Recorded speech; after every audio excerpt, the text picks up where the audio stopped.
Our pets are vulnerable too, so another study showing lawn pesticides can expose dogs to 4 to 7 times more likely to be diagnosed with cancer, and dogs that are also exposed are twice as likely to be diagnosed with a malignant lymphoma in homes where they've been exposed to 2,4-D.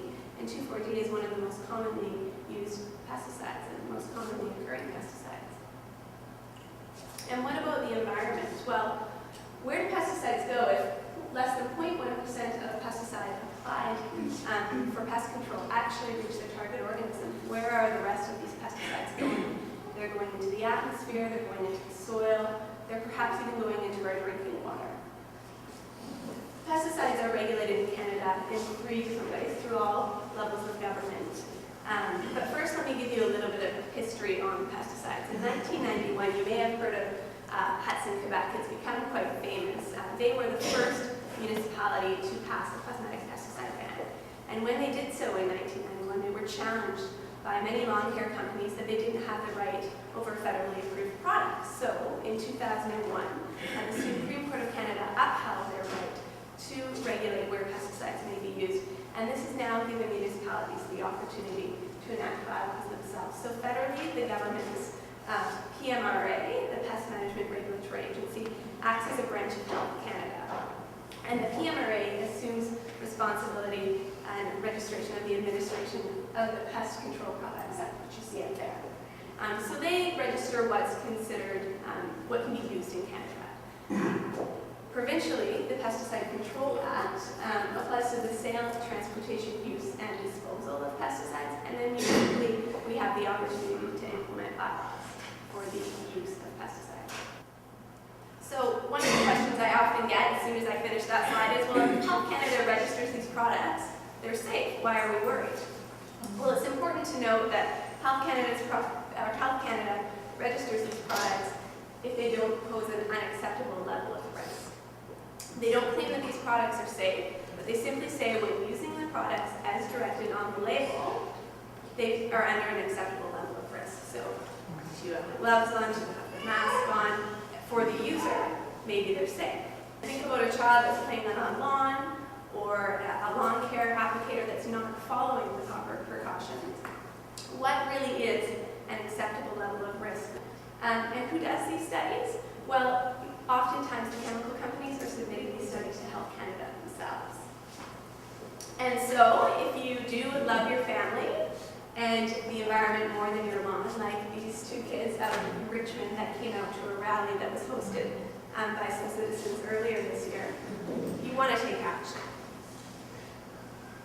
Local government can and should play a key role in this, and this is myself just earlier this week with Michelle, who's in the back, and some other citizens, where we attended the 3rd reading of a bylaw being close to being passed in the city of Richmond. So it really is possible, and local government can be our first step in making a change here. So if local government did come in, what would they do? They could implement a model bylaw that would restrict use and educate people. It would include all pesticides, so that umbrella term I spoke about earlier, and it would include public and private property.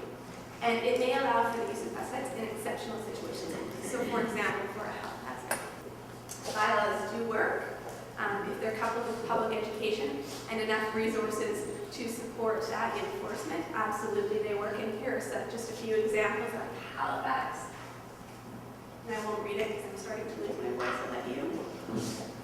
Out of Quebec, and again, another one out of Toronto here.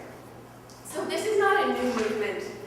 Across the country, we've got Quebec and Ontario who already implemented legislation here. We're not starting a new trend. In BC, there's already 22 municipalities who have moved to ban the cosmetic use of pesticides, and many more considering. So the request that has been brought up to council before that we're wanting to talk about here in Coquitlam is not a new request. It's not a new concern. In fact, we're falling behind the other 22 municipalities who are protected. Your neighbors, such as Burnaby, New Westminster, Port Moody, Maple Ridge, they all have cosmetic pesticide bylaws. And the more bylaws that we get, the closer perhaps we'll come to provincial legislation where everyone's protected. And we can also ban the sale, as May spoke about. So finally, just to give you your call to action, there's a few things you can do. You can practice natural lawn care yourself. You can spread the word and speak out, so let other people know you're concerned. Talk to the local government, talk to the provincial government, write letters to the editor, and finally, you can form a coalition. So get together with a group of like-minded people, and let's work on this issue together. We feel strongly that there's nothing more important than the health and safety of you, your children, your pets, the pregnant women in our community, and our environment. Nothing more important than that. And this needs to be addressed by our current elected leaders. And we feel that if enough people know the risks and are concerned, that our elected officials will have to act accordingly. It's just going to, it would have to happen. And we also support Toxic Free Canada and the Canadian Cancer Society's position on eventually getting a provincial ban, so we definitely support that. But because the municipalities have been given the right by the Supreme Court of Canada to pass, to have a municipal ban and to protect the citizens in the community, we feel strongly about getting a municipal ban passed in our city of Coquitlam. So it's time. We can make these changes, we can organize, and that's part of what all the people here in this room, I see some great organizers in this room, and good to see some politicians and decision makers in this room as well. I will be here for them later. And it's up to us, and we can do it. So that's what I have to say this morning. Thank you.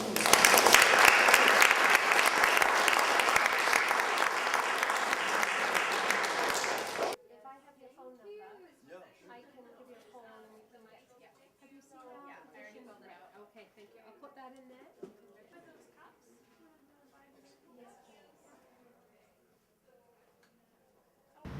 Well, there's two things that people in Coquitlam can do. One is, I think it's really important that they get to their councillors and let them know what their views are, because numbers really matter to politicians. But moreover, make their councillors really understand the incredible importance of banning cosmetic pesticides. All of the councillors have got to have children or grandchildren or nieces and nephews. They've got to care about children, and they've got to understand that there's no safe level of exposure to children. They've got to understand the impact on the environment, and we're starting to pay attention to the environment. So it's really important that you get to the heart of the councillors and make them understand that these pesticides aren't just some benign little spray, but they're actually full of death-making chemicals. Well, I think political will is very important. And so, if enough people speak up and show that this is an important issue, we can hopefully get some traction. We encourage citizens to write letters to the editor, to present to their council, to write letters to their council, to present to their MLAs and have meetings with their MLAs about this important issue. It's a critical time because not only are we trying to have traction here with the issue in Coquitlam, but the province is about to undergo a consultation on this very issue. So now's the time to let your voice be heard, talk to your neighbors, canvass your neighborhood, get letters signed, and please just let people know how important this issue is. You can refer them to our website, cancer.ca, if they want more information. We're always happy to answer questions on the science and things like that, but by all means, we just need to get the word out there.